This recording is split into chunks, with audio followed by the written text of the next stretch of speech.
شب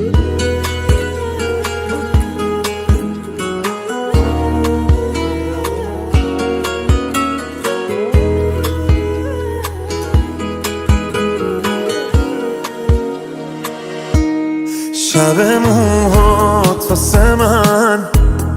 بوی عطرم بوی تو رخت عشق تن من همه جونم واسه تو دیدی میلرزه دلم وقتی به من زل میزنی چه قشنگ از ته چشمات به دلم قول میزنی هر کی اومد پشت سرت حرف بزنه گفتم نیست من غیرتیم سر تو مشکل از اخلاقم نیست هر کی اومد پشت سرت حرف بزنه گفتم نیست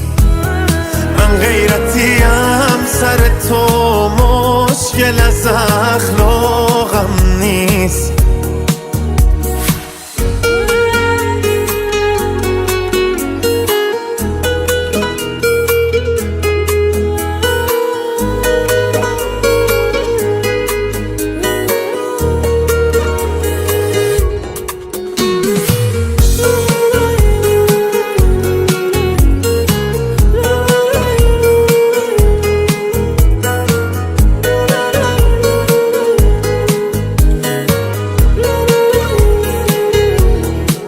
عاشقتم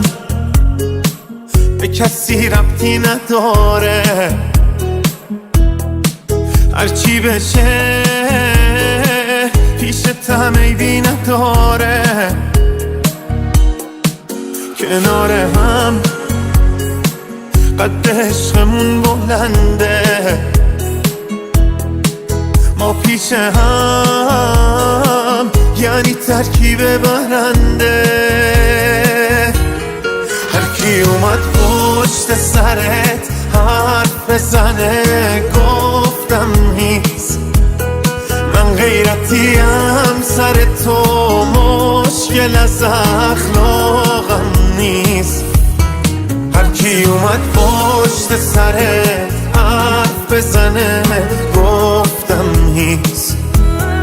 من غیرتیم سر تو مشکل از اخلاقم نیست آصف آریا مسعود جهانی